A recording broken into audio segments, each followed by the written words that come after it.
जाएगा। ठीक है, तो फंडामेंटल राइट्स टॉपिक हम लोग डील कर रहे हैं। इसमें हम पढ़ाएंगे नहीं, थोड़ा सा आपको ओवरव्यू देंगे 2011 से 24। ठीक है, देखो, सिंपल क्या फोकस करना है, ये क्वेश्चन है हमारा। क्वेश्चन क्या पूछ रहा है, which fundamental right is protected against constitutional amendments and the basic structure doctrine. ठीक है, क्वेश्चन देख लिए एक बार। आपको फोकस करना है, नहीं पता है आर्टिकल 13, आप आर्टिकल 13 जाके देखोगे। फिर उसके बाद केशवानंदा भारती केस में क्या हुआ था, जजमेंट में क्या क्या चीजें आई थी, उसको आप थोड़ा सा देखोगे कि क्या क्या चीजें आई थी। प्रीएम्बल से भी रिलेटेड है, जुडिशियल रिव्यू से भी रिलेटेड है, और भी दो तीन चीजों से रिलेटेड है। ठीक है, राइट टू इक्वालिटी की टेक अवेज, आपको यहाँ से की टेक अवेज क्या करना है। Right to equality article 14 to 18 can not be destroyed even by constitutional amendment. ये अगर आ जाएगा तो आप क्या करोगे, कैन नॉट देखोगे और एलिमिनेट कर दोगे, है ना। लेकिन ऐसा नहीं है, तो can not be destroyed even by constitutional amendments. These are the basic structure of the constitution, because supreme courts many a times इसको करा है कि ये basic structure of the constitution है, तो कैन नॉट बी डिस्ट्रॉयड। ये चीज दिमाग में रखना है। राइट टू प्राइवेसी आए दिमाग में, झट से आपके आ जाएगा justice case पुट्टा Swami versus Union of India. कब हुआ था, ईयर भी थोड़ा सा याद रखना है, 2017। क्या था, आर्टिकल 21 को एक्सपैंड करा, include privacy as intrinsic to life and personal liberty. मतलब कहने का मतलब प्रिपरेशन आपका ऐसा होना चाहिए कि अगर राइट टू प्राइवेसी वर्ड, एक की वर्ड आया, डायरेक्ट आपके दिमाग में case the Swami versus Union of India 2017 आना चाहिए। फिर उसके बाद डायरेक्ट ये सेंटेंस आ जाना चाहिए कि privacy is intrinsic to life and personal liberty. ठीक है, थोड़ा सा स्ट्रीमलाइन करना है अपने नॉलेज को। ठीक है, अगला बोल रहा है रीट के बारे में। तो रीट आर्टिकल 32 के थ्रू भी जा सकते हैं डायरेक्ट सुप्रीम कोर्ट। ठीक है, या हम हाई कोर्ट भी जा सकते हैं अंडर आर्टिकल 226। अब किसी को नहीं मालूम है तो यहाँ पे टाइम मिल जाएगा उनको कवर करने का। जो नए वाले बंदे हैं उनके लिए तो अभी ये सब तो अमृत चल रहा है। ठीक है, समय से पहले सब चीज सीख रहे हैं वो लोग, तो वो लोग भी कंट्रीब्यूट करेंगे। ठीक है, कि 2025 वालों पे कम बर्डन आए। तो habeas corpus literally means produce the body. habeas corpus means to have the body।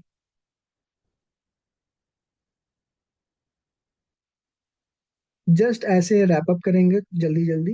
Provision of, ये क्वेश्चन आया था वहां से कीवर्ड ले लिया गया है, provision of employment of children under 14 years. ठीक है, यहाँ पे आर्टिकल 24 इसको डील करता है। ठीक है, तुरंत आपके दिमाग में आएगा आर्टिकल 24 और चाइल्ड लेबर एक्ट से रिलेटेड है। एब्सोल्यूट प्रोहिबिशन है इस पर, नो एक्सेप्शन इज परमिटेड।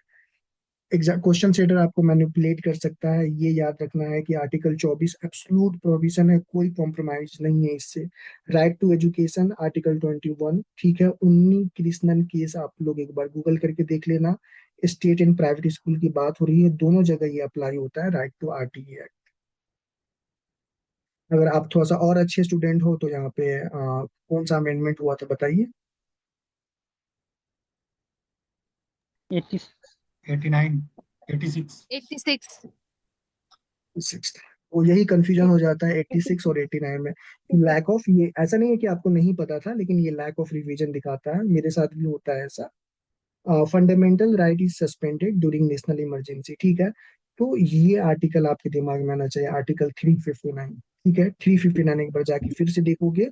और करना क्या है, ये पॉलिटी वाले सेक्शन में हमें क्या करना है, कि एक एक सेपरेट पेज बनाना है। एक पेज बनाना है अमेंडमेंट का, मैं अभी से बता दे रहा हूँ, अमेंडमेंट्स का एक पेज बनाना है। और उसके बाद आर्टिकल्स का पेज बनाना है, एक इम्पोर्टेंट आर्टिकल्स, अमेंडमेंट आर्टिकल्स और इम्पोर्टेंट केस। माइक ऑफ करिए अपना। अमेंडमेंट्स में क्या करना है, यही 86 अमेंडमेंट इंपॉर्टेंट है। फिर उसके बाद 104, 101, 103 ईडब्ल्यूएस वाला। फिर उसके बाद आर्टिकल 142, फिर इंपॉर्टेंट आर्टिकल ये 359 को यहाँ पे ऐड करिए। इंपॉर्टेंट केस स्टडीज में कहाँ पे ऐड करिएगा, यहाँ से सब छांटते जाइए। ठीक है, कि पुट्टा स्वामी को ऐड कर दिए जहाँ पे इंपॉर्टेंट केस स्टडीज में, बुलेट बनाइए और एक एक पेज का लास्ट टाइम। क्योंकि हम अभी 2-3 दिनों में वीडियोज लेके आएंगे 30 डेज स्ट्रैटेजी। 30 डेज में कैसे पढ़ेंगे वो बताया जाएगा। चलिए यहाँ पे आइए। तो आर्टिकल 359 यहाँ पे इंपॉर्टेंट हो जाता है। All fundamental rights under article 19 automatically suspended, automatically suspend हो जाता है ड्यूरिंग क्या, ड्यूरिंग इमरजेंसी। और बाकी सब आर्टिकल जैसे इंपॉर्टेंट आर्टिकल हो गया वो प्रेसिडेंशियल ऑर्डर के थ्रू ही होता है। तो ये जो है ना, ये करक्स है, यहाँ पे लोग कंफ्यूज करते हैं। सिर्फ आर्टिकल 19 ऑटोमेटिकली सस्पेंड होता है जब इमरजेंसी, नेशनल इमरजेंसी लागू होती है, नेशनल इमरजेंसी, नेशनल। बाकी सब प्रेसिडेंशियल ऑर्डर से होता है। ये 19 क्यों, जैसे आर्टिकल, इस पे डिबेट है, आर्टिकल 21 लक्ष्मीकांत ने मेंशन है, उसको भी थोड़ा सा वहां पे एम्फोसाइज करिएगा। अनटचेबिलिटी एबोलिशन पे क्वेश्चन था 2017 में, आर्टिकल 17। यहाँ पे भी है कि सेल्फ एग्जीक्यूटिंग राइट है। आप कोर्ट में ने, ये क्या होता है कि अगर आर्टिकल 14, 15, 16 अगर ये वायलेट करता है स्टेट या कोई इंडिविजुअल, तो हम डायरेक्टली सुप्रीम कोर्ट जा सकते हैं, रीड अंडर आर्टिकल 32 और 226 हाई कोर्ट। लेकिन ये आर्टिकल 17 का खास बात ये क्या है कि हमें रीट लगाने की जरूरत नहीं होती, ये सेल्फ, ये खुद ही एग्जीक्यूट होता है। इसके बारे में सबसे इंपॉर्टेंट चीज ये है, ये आप नहीं पढ़े होंगे कभी, self executing rights needs no enabling legislation और रीट। कोई रीट लगाने का और लेजिस्लेशन की जरूरत नहीं है। आर्टिकल 17 के बारे में ये काफी एक यूनिक फैक्ट है। अगला 2016 में पूछा था right to constitutional remedies under article 32, ये तो आपको पता ही है। फिर उसके बाद इंपॉर्टेंट यहाँ पे फिर ये मेनका गांधी सर केस है, ही आपको सारा चीज मिल जाएगा। आप इंपॉर्टेंट केस स्टडीज को यहाँ पे जाके अब सेग्रीगेट करना स्टार्ट करो, ठीक है। और गोल्डन ट्रायंगल के बारे में पूछा, ये पहली बार आप लोग देख रहे होंगे या देख चुके होंगे। Article 14, 19 and 21 all three are connected और म्यूचुअली री, और इसको गोल्डन ट्रायंगल के नाम से जाना जाता है। अब देखो एक ही लाइन में आपको इतना सारा करेक्शन मिल गया, ठीक है। और कोई नया फैक्ट नहीं है, कोई बताओ मैं कहीं से ला के दे रहा हूँ। मैं खुद ओवर कंटेंट और ओवर बर्डन के खिलाफ रहता हूँ, किसी को पीडीएफ शेयर नहीं करने देता हूँ मैं, ठीक है। Restriction on fundamental right must satisfy the test of what, article 13(2) doctrine of proportionality, इसके बारे में पढ़िए। और हिंदी वाले थोड़ा सा गूगल कर लेंगे अपने तरफ से, है ना। Reasonable nexus plus least restrictive alternatives, fundamental rights जो है वो क्या टेस्ट करता है, क्या सेटिस्फाई करना चाहिए, तो थोड़ा सा आप लोग प्रोपोर्शनैलिटी चेक कर लेना। राइट अगेंस्ट एक्सप्लॉयटेशन इंक्लूड्स, तो आर्टिकल 23, 24, जब भी एक्सप्लानेशन एक्सप्लॉयटेशन की बात आए तो article 13 and 14। Trafficking, forced labour, देखो वही आया मेरे दिमाग में आया और यहाँ पे लिखा भी है, forced labour, child labour, all are prohibited. क्या टेक अवेज लेना है कि article 13, 23 and 24 trafficking, forced labour, 14, 19, 21 ये ट्रायंगल है, म्यूचुअली इंटरकनेक्टेड है। फिर केस स्टडीज में बहुत सारी चीजें आएंगी पॉलिटी में, फिर ये इंपॉर्टेंट केस स्टडीज है, इसमें क्या इंपॉर्टेंट हुआ वहां पे जाके सेग्रीगेट करो इसको। रिजर्वेशन इन प्रमोशन ओबीसी वाला था इसमें, और वो कौन सा आर्टिकल है जो बताता है रिक्वायर्स क्वांटिफाइबल बैकवर्डनेस डाटा, जो क्रीमी लेयर ऐड हुआ था ओबीसी में, तो वो इंदिरा सुहाने केस, इंदिरा सुहाने और प्लस 50% का जो कैप लगा था वो इस केस से। प्रियंका है हमारे साथ। Which Yes, fundamental sir. Rights are foreigners, foreigners के लिए क्या, which fundamental right is available to foreigners, तो मुझे अभी तक याद है, मैंने ऐसे रिदमिक में याद किया था, 15, 16, 19, 29, 30। ये ये फॉरेनर्स के लिए नहीं है, बाकी सब फॉरेनर्स के लिए है, ठीक है। तो बस ये याद कर लोगे तो सारा चीज गेम खत्म हो जाएगा। इसमें 21 नहीं है, तो यानी ये अवेलेबल है, यहाँ पे पूछ रहा है अवेलेबल, ठीक है। ऐसे निमोनिक कर लोगे, right to life applies all person not just citizen, तो राइट टू लाइफ भले फॉरनर हो या सिटीजन हो, सबके लिए है। यहाँ पे जुडिशियल एवोल्यूशन देखिए, golden triangle Maneka Gandhi case में आया था 14, 19, 21। Right to privacy Puttaswamy expanded article 21, basic structure Kesavananda में आया था। इमरजेंसी प्रोविजन में आर्टिकल 358 इंपॉर्टेंट है, ऑटोमेटिक सस्पेंशन हो जाता है आर्टिकल 19 का। और आर्टिकल 359 में सिर्फ प्रेसिडेंशियल ऑर्डर से ही अदर फंडामेंटल राइट्स किए जाते हैं, वो भी 20 और 21 एक्सक्लूडेड है। राइट टू लाइफ ही अगर छीन लेगा तो कोई भी हमें आके सूट कर देगा ना, स्टेट ही हमें सूट कर देगा। 20 कन्विक्शन से रिलेटेड है और आर्टिकल 21 फंड ये राइट टू लाइफ से है। तो ये जो है ना, ये चीज में आप फंसोगे एग्जाम में, स्टेटमेंट में ये सब चीजें पूछ देगा तो आप फंस जाओगे वहां पे, गलत करके आ जाओगे। तो इसको इस तरीके से डिजाइन करा गया है, इसका इंपॉर्टेंस अभी आपको पता चल जाएगा। तो यहाँ पे ये देखना है, और यहाँ पे आर्टिकल भी स्वैप कर देगा। आर्टिकल 358 में ऑटोमेटिक सस्पेंशन ऑफ आर्टिकल 19 है, और आर्टिकल 59 जस्ट एक आर्टिकल का अदला बदली है। इसको फैक्चुअल चीजों को ये इनहेंस करेगा, ये सब डॉक्यूमेंट्स। फिर उसके बाद रीड्स पता ही है। आर्टिकल 13 जुडिशियल रिव्यू से है, वायलेटिंग फंडामेंटल राइट्स। आर्टिकल 17 भी देख लिए, राइट टू है। अभी पूछ रहे थे हम 86 अमेंडमेंट। ये अमेंडमेंट को, जैसे मैंने बोला, amendment amendment amendment important case studies और आर्टिकल, ये तीनों का 3 पेज अलग से रखो और सबको वहां पे यहाँ से नोट डाउन करते जाओ। और आप जब भी पॉलिटी रिवाइज करो, जहां भी मिल रहा है सबको सेग्रीगेट करते जाइए। मैंने भी ऐसे अपने प्रिपरेशन टाइम में करा था, अभी भी होगा, बट अपडेटेड नहीं है तो कोई फायदा नहीं है उसका। देखिए, अभी ऊपर जो 14 साल के क्वेश्चन को हम लोगों ने एनालाइज करा, तो हमने ये पाया कि आर्टिकल 21 यूपीएससी का फेवरेट है, 5 बार पूछा है। और किस किस फॉर्म में पूछा है? Privacy, life, RTI, sorry RTE. ठीक है। उसके बाद आर्टिकल 32 रीट वाला से 4 टाइम्स रीट्स पूछा है, फिर रेमेडीज पूछा है, इमरजेंसी को 3 बार पूछा है, आर्टिकल 58, 53, 59। तो इससे क्या पता चलता है कि आर्टिकल आर्टिकल 358, 58 और 359 को अच्छे से रट लो। ठीक है। उसके बाद 4 बार इक्वालिटी, आर्टिकल 14 to 18 रिजर्वेशन और अनटचेबिलिटी से पूछा, जो ऊपर हम लोगों ने क्वेश्चन को देखा है। ठीक है। यहाँ पे एक लाइन में fundamental right suspended, question mark लगा है। Yes, 99 automatically and others by order, type 2 article 20 and 21 excluded, जो ऊपर हम लोगों ने देखा है। ये चीज मतलब ना, ये मतलब मक्खन वगैरह है, मक्खन है। और ये यही कर सकते हैं लोग। ठीक है।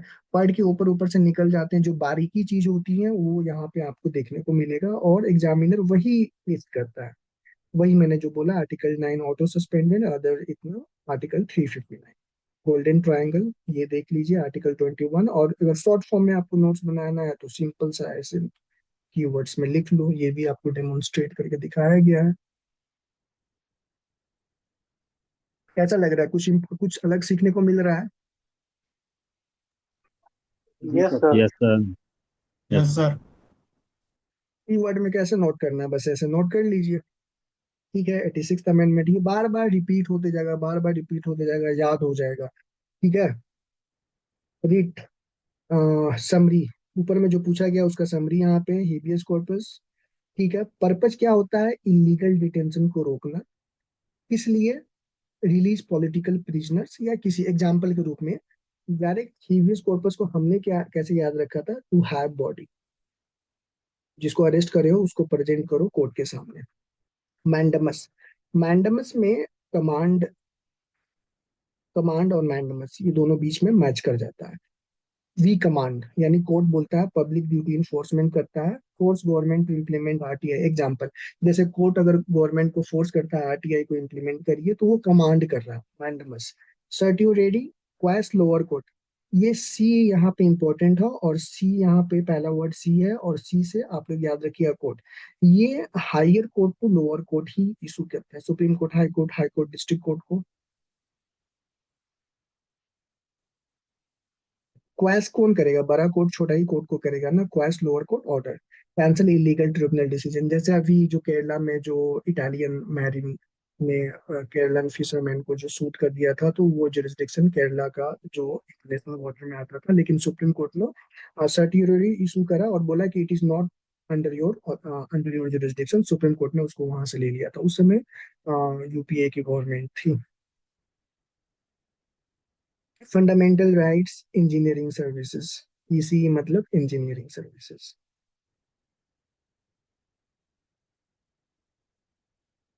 ठीक है। Which articles prohibits, again repeat होगा, सारा चीज याद होते जाएगा। Prohibit discrimination on ground of religion in public employ, article 16 clause 2। Exceptions है, एक्सेप्शंस क्या क्या है इसका है, permits religious based appointment in aided institution. जैसे मान लो मुस्लिम्स हैं या मैंडेटरी अपना इंस्टीट्यूशन चलाते हैं मदरसा वगैरह, तो उसमें वो एक्सेप्शंस है। ठीक है, राइट टू एजुकेशन अगेन यहाँ पे आर्टिकल 21A और पीए इनामदार केस 2005 में, इसको थोड़ा सा देख लेना और इम्पोर्टेंट केस स्टडीज में इसको सेग्रीगेट करना, 2 लाइन में करक्ट देखना। Applies to state plus private unaided institute 25% EWS quota mandate. RTI का आपने पढ़ा होगा, आरटीआई में एक क्लॉज है कि प्राइवेट स्कूल में भी, प्राइवेट स्कूल मान लो डीपीएस, चिन्मया और जो भी कॉन्वेंट स्कूल्स हैं, उसमें 25% कोटा फिक्स होता है। और उसमें बच्चे आरटीआई एक्ट के थ्रू, आरटीआई में बोल रहा हूँ, आरटीई होता है, आरटीई के थ्रू बच्चे उसमें 25% में एडमिशन लेते हैं। लेकिन ये पता नहीं ये एग्जीक्यूट होता है कि नहीं होता, लेकिन हमारे यहाँ होता था ऐसा। Which writ can compel a public authority to perform its duty, बताइए। Mandamus, we command. ठीक है, which writ can compel a public authority, कोई आईएएस ऑफिसर है, टू परफॉर्म इट्स ड्यूटी। तो article 226 mandamus issued for the ministerial या non discretionary act. तो higher authority उसको mandamus के थ्रू उसको रोक देगा, कोर्ट रोक देगा। Protection against double jeopardy is under. Question का कीवर्ड ले लिया गया है ज्योपार्डी, मतलब कहने का मतलब कि एक सजा के लिए दो बार उसको, एक सजा के लिए दो बार पनिशमेंट नहीं दिया जाए। इसको आप अच्छे से पढ़ना, आर्टिकल 20 और 20 क्लॉज 2। कंडीशन क्या है, मस्ट बी सेम ऑफेंस। एक ही गलती किया हो, मान लो एक बार चोरी करा हो और उसको 2 महीने की सजा हो, पता चला कि यहाँ पे भी मतलब लोअर कोर्ट में भी 2 महीने की सजा हो गई और फिर हाई कोर्ट भी 2 महीने का सजा दे दिया, फिर ऊपर भी गया तो 2 महीने का सजा। तो एक ऑफेंस के लिए एक ही बार सजा मिलेगा, डबल ज्योपार्डी नहीं होनी चाहिए। इसका मतलब ये होता है कि एक गलती के लिए एक ही सजा, सेम फैक्ट्स, कंक्लूडेड ट्रायल। एक बार उसको 2 महीने का सजा मिल गया तो वहां पे उसका केस क्लोज हो गया, double jeopardy, article 20 clause 2। Right to form cooperatives. ठीक है, तो हमने याद करा था कि क्लाउज सी है और सी से होता है कोऑपरेटिव्स, जब हम अपने प्रिपरेशन फेज में थे तो ऐसे करे थे, सी से cooperative, right to form cooperative. तो 97th अमेंडमेंट 2011 आर्टिकल 19 क्लाउज 1 और सब क्लाउज 1 और सब क्लाउज सी। बस इतना ही में काम खत्म हो गया है, राइट टू फॉर्म कोऑपरेटिव्स। ठीक है, ये याद होना चाहिए किसी भी कीमत पे। एडेड फंड की टेक अवेज क्या है, right to form cooperatives under freedom of association. ठीक है, तो जब आप, कहने का मतलब ये बताने का ये मकसद है कि आप जब जाओगे पढ़ने के लिए फंडामेंटल राइट्स, ठीक है, तो आर्टिकल 19 क्लॉज 1, ठीक है, फिर उसके बाद A B C D E F है, और जी राइट टू प्रॉपर्टी था, जिसको आर्टिकल 300 में डाल दिया गया है जी को, if I am not wrong. तो आप अब ऐसे पढ़ोगे, ये आपके होरिजोन को ब्रोडेन कर रहा है, ये लेक्चर्स सेशंस ब्रोजोन होरिजोन को ब्रोडेन कर रहा है। आप ऐसे पढ़ोगे, आप रिवाइज करोगे कैसे, ऐसे रिवाइज करोगे। आर्टिकल 19 इंपॉर्टेंट है और इसके सारे सब सेक्ट्स को ध्यान से देखोगे। Which fundamental right is suspended during national emergency, हम लोग बार बार देख चुके हैं, आर्टिकल 19 और 359। ठीक है, एक्सेप्शंस क्या है, आर्टिकल 20 21 को नहीं किया जा सकता। खुद से सोचो कि अगर 21 ही हमसे छीन लिया जाए तो हम तो फिर एनिमल एग्जिस्टेंस हो जाएगा ना। Article 18 untouchability abolition includes, article 17 protection of civil rights से ये ओरिजिन है। फिर पेनल्टी क्या है, up to 6 months of imprisonment for enforcement of disabilities. ये देख लेना। फिर यहाँ पे क्या इंसाइट हुआ, ऊपर से हम लोगों ने क्या क्या चीजें देखा। टेक्निकल प्रिसीजन में देखिए, एग्जैक्ट आर्टिकल 16 क्लॉज 2 पूछ लिया गया, 97th अमेंडमेंट पूछ लिया गया है। फिर उसके बाद इन्फोर्समेंट मैकेनिज्म, ठीक है, मैंडेमस पे जोर दिया गया। मैंडेमस जस्ट एक वर्ड से याद रखना है, कमांड, मैंडेमस कमांड। ठीक है, पीएम इनामदार केस, ये क्या है, clarified RTI RT applicability to private school, जो 25% वाला जो हमने बताया। ठीक है, तो पूछ सकता है पीए इनामदार केस क्या है, फिर ये याद रहेगा तो आप मेंस के आंसर में भी इसको कोट कर सकते हो। इंट्रोडक्शन ही पीए इनामदार केस से करोगे, वहां पे मैं अगर एग्जामिनर रहूंगा तो 0.5 मार्क्स आपको इंट्रोडक्शन में ज्यादा दे दूंगा। ठीक है, ये सब चीजें वो कैरी फॉरवर्ड करना है जो हम लोग मेंस आंसर राइटिंग में इसको यूज करेंगे। अगेन केशवानंदा भारती केस पूछा गया है, ठीक है, बेसिक स्ट्रक्चर से रिलेटेड।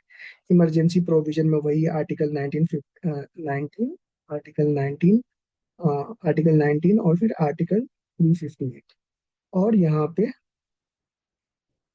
पे देख लेना है क्योंकि ये थोड़ा सा कंफ्यूजन होता है 359 वाला, आप थोड़ा सा देख लेना इसको, यहाँ पे नीचे दिया हुआ है, ठीक है। ऑटोमेटिक सस्पेंशन एक लाइन में यहाँ पे क्लैरिटी के साथ दिया हुआ है, आर्टिकल 19 आर्टिकल 358 जो इमरजेंसी से रिलेटेड है, ठीक है। और प्रेसिडेंशियल ऑर्डर रिक्वायर्ड 359, ठीक है। पहले ऑटोमेटिक आएगा, फिर उसके बाद प्रेसिडेंशियल जो आसानी से हो सकता है वो पहले आएगा, मतलब 358। और जो थोड़ा मुश्किल से आएगा, प्रेसिडेंशियल ऑर्डर लेना थोड़ा मुश्किल होता है, 359। ऐसे करके इसको समराइज करके ब्रेन में स्टोर करके रखेंगे। यहाँ पे ईएसई और यूपीएससी में कंपैरिजन जब हमने करा तो हमें दिखा कि ESE engineering services exact clause पूछ ले रही है, जहाँ पे यूपीएससी थोड़ा सा ब्रॉडर कॉन्सेप्ट पे ध्यान देती है। केस लॉज रेयरली आस्क्ड, बहुत कम ही पूछा जा रहा है, लेकिन यूपीएससी बार बार केस लॉज पूछ रही है। तो इससे की टेक अवेज क्या हुआ कि हमें केस, जो मैंने बोला कि एक पेज में केस अमेंडमेंट्स और इम्पोर्टेंट आर्टिकल्स, तो फ्रीक्वेंटली टेस्टेड पुट्टास्वामी, मेनका गांधी और पीएम इनामदार, ये सब चीज पूछ रहा है वहां पे। इंदिरा सुहा ने केस भी पूछा था वहां पे। फिर उसके बाद अमेंडमेंट्स में 97 और 86 पूछा, हम लोगों ने देखा इंजीनियरिंग सर्विस में। लेकिन यूपीएससी में फिलोसफिकल इम्पैक्ट पूछ रहा है, बेसिक स्ट्रक्चर जो बेसिक स्ट्रक्चर डिफाइन नहीं है, जो फिलोसफिकल है, जो ब्रॉडर है, सब्जेक्टिव है, वो सब चीजें यूपीएससी फोकस करता है। तो इससे हमें ये भी पता चल रहा है। अब बताओ आप इतना एनालाइज कर पाते? 15 मिनट से चल रहा है, 15 मिनट में हम लोगों ने जितनी चीजें देखी हैं। रेट्स, इंजीनियरिंग सर्विसेज क्या फोकस कर रहा है? मैंडमस और सर्टियोरिटी पे फोकस कर रहा है, लेकिन यूपीएससी सारा रेट्स टेस्ट कर रही है। ईबीएस कॉर्पस, मैंडमस सर्टियोरिटी, सारी चीजें जो 5 रेट्स है वो सारा रेट्स कवर कर रही है यूपीएससी, यानी यूपीएससी ब्रॉड पूछ रही है। ठीक है, article 16 clause 2 public employment equality, article 20 clause 2 double jeopardy, article 21A right RTE 25% PA Inamdar case, ठीक है। 86th अमेंडमेंट, ऐसे मतलब ऐसे ना फटाफट चलना चाहिए पेन और दिमाग। 97th amendment, article 91 clause 1C रेटिव, ऐसे चलना चाहिए आर्टिकल, यही वाला। रिट्स यहाँ पे दो तरह का पूछा गया, मैंडमस सर्टियोरिटी, ये ज्यादा पूछा, ये कम पूछा है। और एग्जाम्पल भी दिया है कि मैंडमस का एग्जाम्पल क्या हो सकता है अच्छे से समझने के लिए, सर्टियोरिटी का एग्जाम्पल क्या हो सकता है। तो ये इंजीनियरिंग सर्विस था तो एआई ने हमें इंजीनियरिंग सर्विसेज का एग्जाम्पल दिया।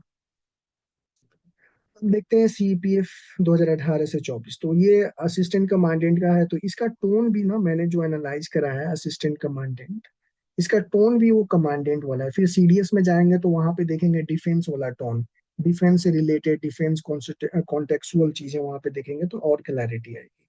यहाँ पे देखते हैं जो 2023 में right against exploitation, direct question यहाँ पूछा, आर्टिकल 23।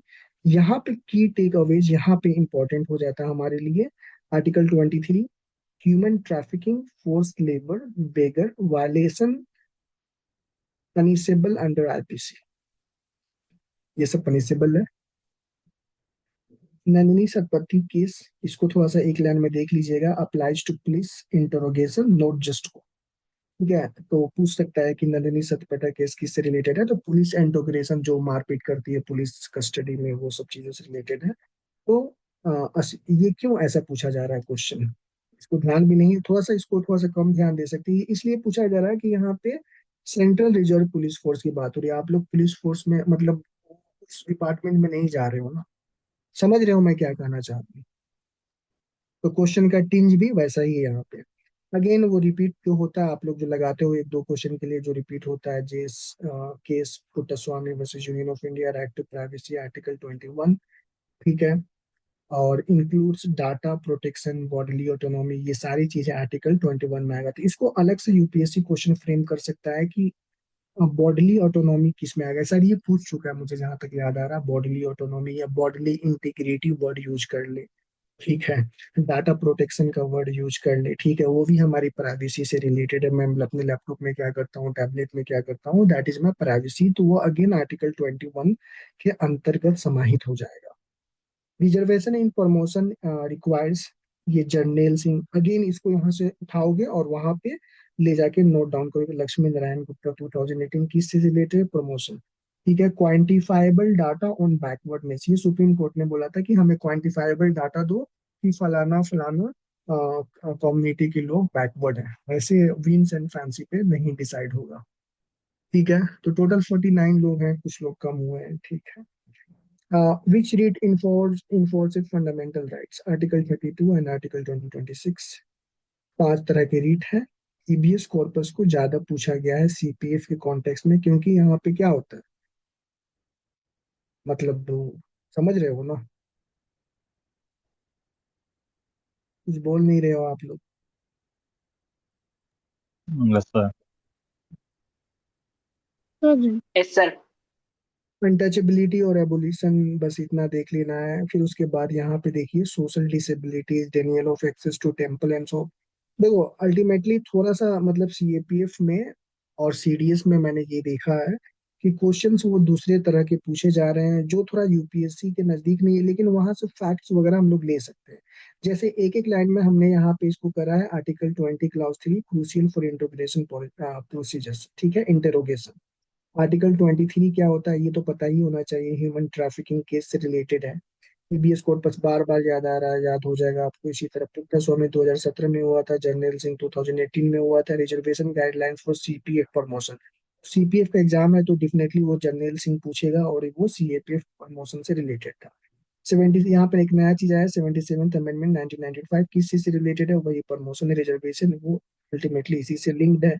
वो हॉट टॉपिक्स था तो इसलिए पूछा गया था, तो समझ में आ रहा है। तो हर क्वेश्चन इंपॉर्टेंट नहीं होता है, हम लोग इसीलिए की टेक अवेज लेके आए कि यहाँ इस कॉलम पे आपको फोकस करना होगा और थोड़ा सा इस कॉलम पे। फंडामेंटल राइट्स इन ईपीएफओ, तो ईपीएफओ कैसी है, ईपीएफओ का क्या इन्फोर्समेंट एजेंसी है, सोशल सिक्योरिटी देखती है, तो इसका भी क्वेश्चन उसी हिसाब से यूपीएससी कंटेक्चुअल पूछता है। ठीक है। Right against discrimination on employment, ठीक है, तो एम्प्लॉयमेंट से चीजें रिलेटेड देखती है, तो एम्प्लॉयमेंट आर्टिकल 6 बहुत बार पूछा जाएगा। ईपीएफ सेक्शन एक, सेक्शन 6। ठीक है, इसको छोड़ते हैं। यहाँ पे चाइल्ड लेबर, फिर ये इन्फोर्समेंट एजेंसी है तो चाइल्ड लेबर यही सब चीज देखेगी, सारा चीज अच्छे से इम्प्लीमेंट हो रहा है कि नहीं, तो चाइल्ड लेबर एक थोड़ा सा इसको छोड़ छोड़ के चलेंगे। ठीक है। ठीक है। एक्सेप्शन क्या है, family run enterprises without hazardous work, child labour वहां पे किया जा सकता है। जैसे मान लो मेरे घर है और छोटे छोटे बच्चे हैं, और जैसे मान लो बुनाई या कढ़ाई का काम हो रहा है, तो वहां पे चाइल्ड लेबर नहीं आएगा, लोग घर के लोग काम कर रहे हैं, घर के बच्चे काम कर रहे हैं, प्रोवाइडेड दैट इज हजार्डवर्स वर्क। ठीक है। Equal pay for equal work, again EPFO का क्वेश्चन हम लोग डील कर रहे हैं, तो कैसा क्वेश्चन आएगा, ऐसा ही क्वेश्चन आएगा, इन्फोर्समेंट एजेंसी है। ठीक है। तो वही है, आगे बढ़ते हैं। Right to form trade unions, again देखो वैसा ही क्वेश्चन आएगा। क्वेश्चन को प्रिडिक्ट करना काफी आसान हो जाता है कि किस एग्जाम में किस तरह का क्वेश्चन आएगा। हम क्वेश्चन को पढ़ के आपको बताते हैं। Which article prohibits force labour in EPF covered establishment, ठीक है, applies to all employees deducting PF, वही प्रोविडेंट फंड से रिलेटेड ऑर्गेनाइजेशन है तो वही है। लेकिन यहाँ पे ये देख लेना, ऑलगैट टेलिस केस, ये काफी इंपॉर्टेंट है, मैं भी इसको अच्छे से नहीं बता पाऊंगा अभी, तो आप खुद से देख लेना। वही पीएफ एज लाइवलीहुड। अब यहाँ पे देखिए सीडीएस, सीडीएस 2018 से 24, तो ये थोड़ा सा फैक्चुअल है, बाकी सब चीजों में काम आएगा, ये फंडामेंटल राइट्स है, लेकिन फिर भी हमें पता होना चाहिए।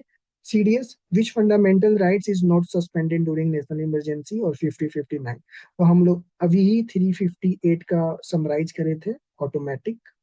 359 थोड़ा सा हार्ड होता है, प्रेसिडेंट से ऑर्डर लेना पड़ता है, तो यहाँ पे ऑटोमेटिक 19 हो जाएगा, और 20 और 21 तो होगा नहीं, 20 और 21 होगा नहीं तो, और यहाँ पे प्रेसिडेंट आ जाएंगे, उस हिसाब से यहाँ पे सॉल्व कर लेंगे। No, article 21 protection in army, देखो यहाँ पे chief defence, sorry chief defence combined defence service है, तो वो आर्मी वाला यहाँ पे एंगल लग जाएगा। Absolute protection, no suspension of rights to life, constitutional remedies for armed forces. ठीक है, कॉन्स्टिट्यूशनल रेमेडी नहीं होता, ये बोल रहा है कि कॉन्स्टिट्यूशनल रेमेडी नहीं होता, जैसे आर्मी का ये जो राइट्स होता है वो रिस्ट्रिक्टेड होता है. Again, right to equality, article 14 applies to military promotion under, ये पूछ रहा है.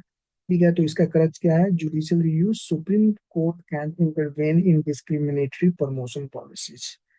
अगेन ये क्वेश्चन सीडीएस से है, तो सीडीएस का टिंज है. ठीक है, क्वेश्चंस 2022 में, protection against self incrimination, article 20 clause 3, मतलब खुद को हार्म नहीं करना. ठीक है, extends to court martial but not informal. Again हमारे काम का नहीं है, सीडीएस से रिलेटेड है, कंबाइंड डिफेंस सर्विस, क्योंकि वहां पे आर्मी से रिलेटेड है.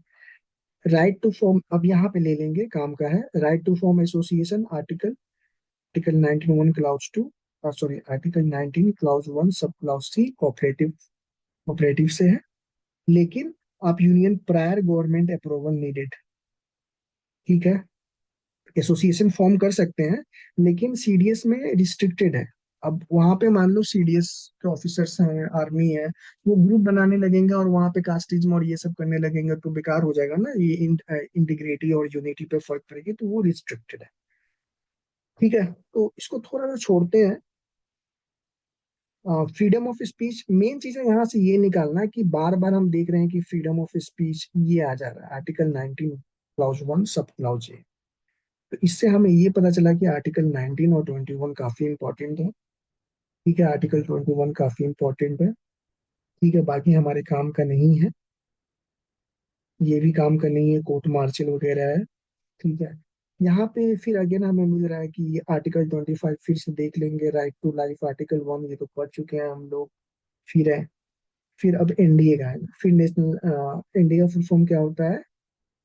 National defence academy. क्या होता यस है sir. NDA? Yes, national sir. National defence academy. तो इसका भी रेंज वैसा ही होगा. ये दोनों एग्जाम, मतलब ये फंडामेंटल राइट्स में उतना नहीं बेनिफिशियल है, लेकिन और चीजें जैसे ज्योग्राफी में काफी इंपॉर्टेंट होगा, हिस्ट्री में काफी इंपॉर्टेंट होगा, वहां से फैक्चुअल चीजें मिलेंगी. यहाँ पे टिंज समझ रहे हो ना, फंडामेंटल राइट्स पूछ रहा है, तो ऑलरेडी जो हम सीडीएस एस्पायर एस्पिरेंट है, ठीक है, सीडीएस निकालना चाहते हैं, तो हम उसी तरह का माइंडसेट होना चाहिए. तो क्वेश्चन भी वैसा ही माइंडसेट को चेक करेगा ना, कि क्या तैयारी करके गया है, उसको समझ में आता है कि नहीं, क्योंकि वो कि वो आर्मी में जाएगा या डिफेंस में जाएगा, तो उसके फंडामेंटल राइट्स को रिस्ट्रिक्ट किया जा सकता है, उसको पता है कि नहीं. तो यूपीएससी का जो क्वेश्चन सेटर है, ये ऐसे वैसे वैसे वैसे क्वेश्चन थोड़ी सेट कर देता है. वो देखता है कि कौन से एग्जाम का क्वेश्चन सेट हो रहा है, उसके प्रीवियस ईयर को एनालाइज करता है, फिर उस पैटर्न पे उसको फ्रेम किया जा सकता है. यहाँ पे देखिए, इंडिया 1 में 2023 में पूछा है, which article of the Indian constitution guarantee the right to equality. ठीक है, क्या टेस्ट कर रहा है? बेसिक नॉलेज आपका चेक कर रहा है फंडामेंटल राइट्स का. तो आपको पता होना चाहिए कि article 14 to 18 right to equality. ठीक है, ये थोड़ा सा फॉरवर्ड क्वेश्चन पूछ रहा है. The right to constitutional remedy is insured under article, which article? ठीक है, तो article 32, right heart and soul of the constitution किसने कहा था? Doctor B R Ambedkar. ठीक है, fundamental rights is suspended during the national emergency. क्या टेस्ट कर रहा है आपका? ये टेस्ट कर रहा है कि understanding of exception of fundamental right during national emergency, कौन कौन से फंडामेंटल राइट एक्सेप्शन है, नहीं ब्रीच किए जा सकते हैं या ऑटोमेटिकली सस्पेंड कर दिए जा सकते हैं.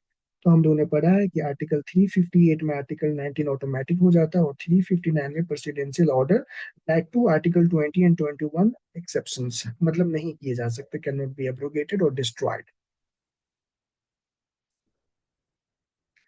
Provision of discrimination on ground of religion पूछ रहा है हमें. आर्टिकल 15 तुरंत ध्यान में आना चाहिए कि आर्टिकल 15 मीन्स प्रोविजन. ठीक है, फिर पूछ रहा है which fundamental rights prohibits human trafficking. Again यहीं पे 23 लिख के आगे बढ़ जाना है कि article 23 deals with trafficking, human trafficking. इसका ऑब्जेक्टिव क्या है? Link fundamental right with social justice. Trafficking हो रही है तो सोशल जस्टिस को मतलब डिग्रेड ही किया जा रहा है. The right to education for 16 to 14. ठीक है, गारंटी क्या करता है? तो अगेन हम लोग पढ़ चुके हैं 86th amendment 2002, R T E M Inamdar case, 25% reservation. वैसे लिख लिख कर भी रिवाइज कर सकते हैं. Which writ is issued by the Supreme Court to direct a public, यहाँ पे अब नॉलेज चेक होगा, which writ is issued by the Supreme Court to direct a public authority to perform its duty. Mandamus command, mandamus Latin word we command, command में ही mind है, ठीक है, ऐसे याद कर लेना है। और सर्टियोरी में मैंने बताया था सी, तो ये higher court to lower court ही करेगा। Right to freedom of religion, again 25 से 28 दिमाग में आ जाना चाहिए। Freedom of conscience, profession and worship, ये सब चीजें जबान पे होनी चाहिए, ठीक है, समझ रहे हो, कहने का मतलब ये है, ठीक है। और अभी आप लोगों के पास काफी अच्छा टाइम है, और ये अगर पूरा वो जो हाई रीडिंग टॉपिक्स को कवर कर दिया जाए इस तरीके से, तो इसको क्या करना है, ये वाला चीज को यूटिलाइज करना है, ये वाला चीज को यूटिलाइज करना है। और इस पे डिपेंडेंट, ये डॉक्यूमेंट पे डिपेंडेंट नहीं होना है, यहाँ से लेना है और अपने बेसिक्स बुक्स पे जाना है। और वहां पे जब रिवाइज करना है, तो वहां पे जो जो चीज छोड़ दिए हो, या यहाँ पे जो जो इम्पोर्टेंट चीज आपको मिल रहा है, आप अपने बुक में नोट डाउन करिए। स्टिकी नोट का यूज कर सकते हैं, ठीक है, अपने बुक को इनहेंस करिए। अगला देखते हैं, which article protect the rights of minorities, again article 30 मेरे दिमाग में आ जाएगा, 99 30, sorry 29 and 30। Article right against exploitation, again 23 and 24, trafficking, child labour prohibition. Which fundamental rights is not available to foreigners, दिमाग में डायरेक्ट पढ़ने से पहले एक बार हम रिवाइज करेंगे, 15 16 19 29 30, इसके अलावा सब फॉरेनर्स को। अच्छा, यहाँ पे दिया ही हुआ, देखो मैं देखा भी नहीं था उधर, 15 16 19 29 30, only for citizens, rest for both citizens and foreigners. Right to privacy was declared as a fundamental rights, again छोटा सा क्वेश्चन हो गया अब हमारे लिए, ये Puttaswamy case 2017, article 21 landmark judgement है। फिर एक ये कर लेना, श्रेया सिंघल भी देख लेना एक बार, Shreya Singhal case, right to information. चलिए यहाँ पे खत्म हो जाता। तो आप समझ रहे हो हम लोगों ने क्या क्या देखा। और चलिए थोड़ा सा समराइज करते हैं, थोड़ा सा ब्रेन को इस्तेमाल करते हैं, और आप लोगों का भी ब्रेन। हम लोगों ने यूपीएससी सीएससी देखा, समराइज करते हैं हम लोगों ने क्या क्या सीखा। इंजीनियरिंग सर्विसेज देखा, सीएससी इंजीनियरिंग देखा, फिर उसके बाद सीएपीएफ एसी असिस्टेंट कमांडेंट देखा, फिर उसके बाद ईपीएफओ देखे।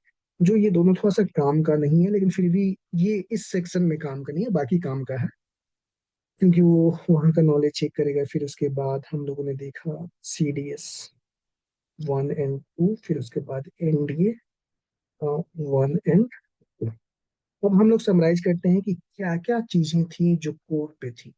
चलिए एक एक करके माइक बहुत ऑन करते हैं, बताइए एक एक, बताइए क्या कोर सीखे हम लोग,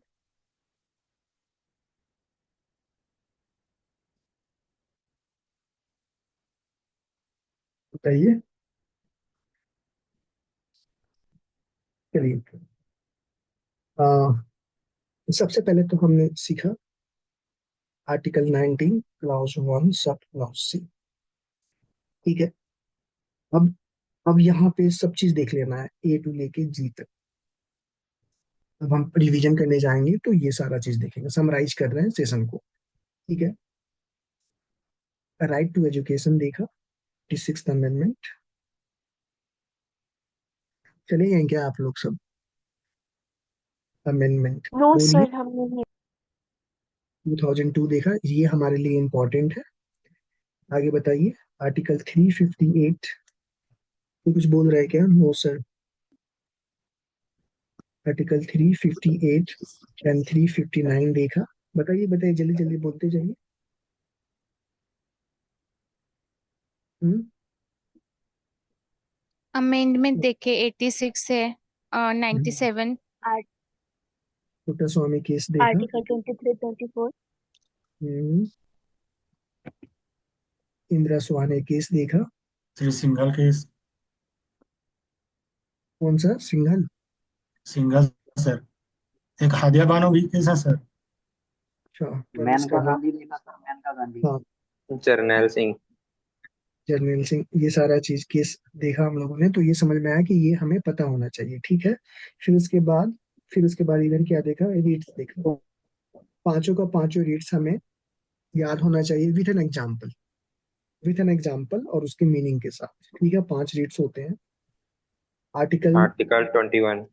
32 और 26 देखा। फिर से बोलना लबीब, क्या बोले? 21, आर्टिकल 21। 21, 23, 14 14, 14, 19, 20। 16 ट्रायंगल, ये ट्रायंगल वाला देखा है ना, ट्रियो ट्रायंगल। ठीक है, और हम लोगों ने क्या क्या देखा, क्या क्या कंक्लूजन निकल के आया हमारे सामने की क्या क्या चीजें इंपॉर्टेंट हैं, और बताइए। डबल ज्योपार्डी, एक नया वर्ड आप लोग सीखे होंगे, डबल, ये पता होगा। डबल ज्योपार्डी, एक पनिशमेंट के, एक गलती के लिए एक ही बार, एक ऑफेंस के लिए एक ही बार पनिशमेंट। ऐसा नहीं कि यहाँ भी पनिशमेंट वहां भी पनिशमेंट। मतलब मान लो कोई अगर ड्यूटी में कुछ ब्रीच किया तो उसको डीजीपी भी बुला के उसको सजा दिया, पनिशमेंट दिया। फिर उसके बाद ट्रिब्यूनल भी बुला के उसको सजा दिया। तो डीजीपी तो दिया ही, या 1 महीने 2 महीने के लिए सस्पेंड कर दिया, फिर ट्रिब्यूनल भी उस पर फाइन लगा दिया। तो ये एक ऑफेंस के लिए एक उस सिविल सर्वेंट पे 2 बार पनिशमेंट लागू हुआ, तो इसको बोलते हैं डबल जेपार्डी विच इज रिस्ट्रिक्टेड। ठीक है, और बताइए क्या क्या आया। लोग इतना 45 लोग हैं। Yes sir Priyanka. आर्टिकल 58 देखा था। हाँ, 86 आर्टिकल, अमेंडमेंट। हाँ आर्टिकल 17 देखा था, जो सेल्फ सेल्फ एग्जीक्यूट हो जा रही है। ठीक है, फिर उसके बाद आर्टिकल 15। Article article 15, 13 16 14 23। ठीक है, ठीक है, आर्टिकल सारे इंपॉर्टेंट लगभग लग रहे हैं। आर्टिकल 29 देखा था। फिर उसके बाद फॉरेनर्स वाला देखा था, foreigner and citizen, foreigner and citizen, basic structure right. तो इसके बाद आप फंडामेंटल राइट्स जाके रिवाइज करोगे ना, इसके बाद फंडामेंटल राइट्स जाके रिवाइज करोगे तो आपका अलग ही कहानी होगा। आर्टिकल 35 राइट, कैसा लगा बताओ आप लोग। हम्म। बढ़िया लगा सर, जी बढ़िया सर, गजब एकदम। अच्छा और लगा डीप सर। अच्छा लगा। अच्छे से पढ़ना होगा। हम्म। तो कहने का मतलब है कि जीएस पेपर 1 निकल जाएगा, मुझे उम्मीद है। ठीक है, बाकी आप लोग बताओ जीएस 2 का क्या जा रहा है। हम्म।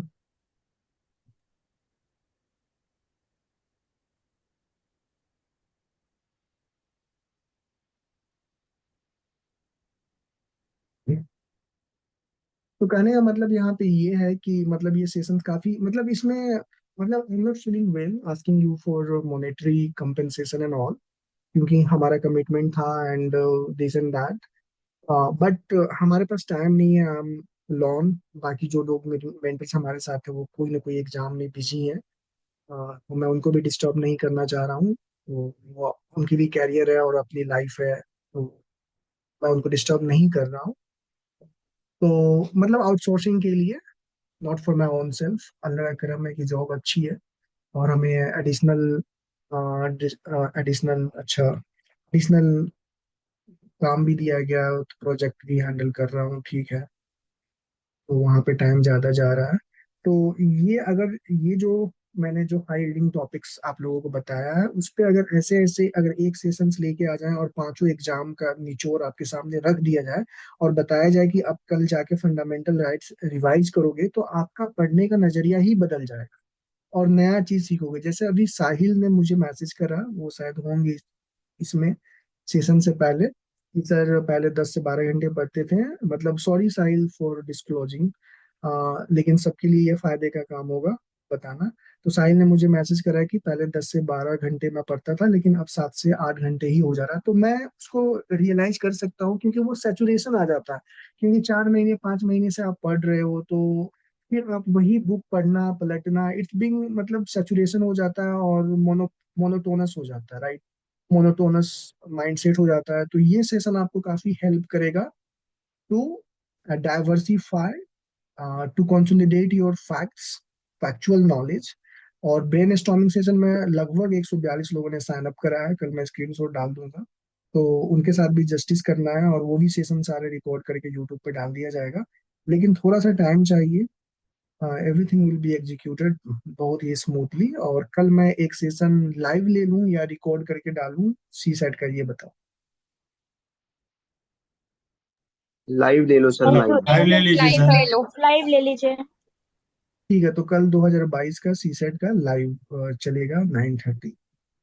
ठीक है, तो आप लोगों सर से जो जो कहा गया चीजें है अभी आपने हाँ, तो ये सेशन मंडे से रेगुलरली अल्टरनेटिवली क्लास चलेगा। ठीक है, एक दिन बीच करके कुछ ना कुछ चलता रहेगा, ब्रेन स्टॉर्मिंग चलता रहेगा या रीडिंग कॉम्प्रिहेंशन या ये। ठीक है, और सैटरडे संडे आएगा तो सैटरडे को 2 सेशन, मॉर्निंग इवनिंग, और संडे को मॉर्निंग इवनिंग, 4 वीक में इधर ज्यादा मैनेज हो जाएगा। तो विद सर दिस, हाँ हाँ, बोलिए। सर सीसेट का जो टेस्ट सीरीज है सर, उसमें सिर्फ मैं पीवाईक्यू के टेस्ट कर रहा हूँ, जैसे मैंने 3 साल के किए थे अभी। तो अभी हम्म मैं सर ये विजन या किसी कोचिंग सेंटर का मैंने भी नहीं किया है, और मैं हम्म सोच रहा हूँ सर सिर्फ यही कर लूँ 15 साल का, तो उसमें कोई प्रॉब्लम तो नहीं है सर? कोई प्रॉब्लम नहीं है, एकदम बहुत अच्छा डिसीजन है। 15 साल का ये कर लीजिए, लेकिन दो तीन, एक बार मतलब एक सिमुलेटेड इन्वायरमेंट में अपने आप को टेस्ट करने के लिए 2-3 टेस्ट लगा लीजिएगा। Okay sir. सिमुलेट सिमुलेट करने के लिए, मतलब एक एग्जाम, ऑलरेडी तो क्वेश्चन सब देखा और सॉल्व किया होगा तो फिर उसमें पता नहीं चलेगा, लेकिन एक अपने आप को एग्जाम लाइक कंडीशन में टेस्ट करने के लिए 3 टेस्ट, मिनिमम 3 कर लो आप। अगर 5 होता ओके है तो बेहतर है, 5 होता है तो बेहतर है। हम लोग 2-3 दिनों के बाद एक सेशन ऑर्गेनाइज करेंगे और बताया जाएगा उसमें कि 30 डेज में क्या करना है क्या नहीं करना है। और जो भी नया चीज पढ़ना है, 25 तक का टाइम दिया हुआ है, पढ़ लो, खत्म कर लो। 26 के बाद आप खुद से बहाना ही करोगे और कुछ नहीं।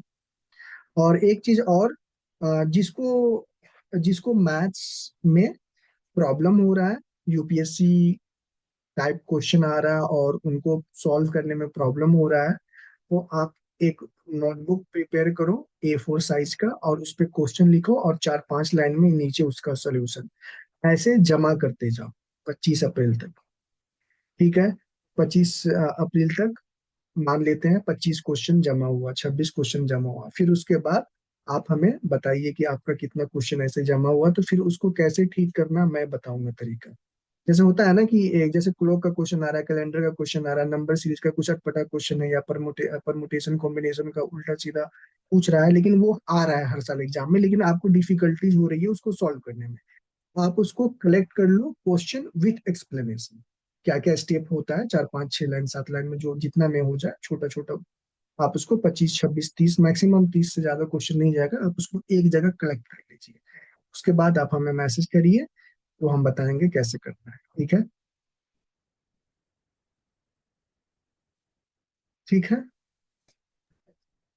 तो ओके सर। Okay sir. हाँ, तो कैसा लगा, आप लोग थोड़ा सा रिव्यू देते जाइए।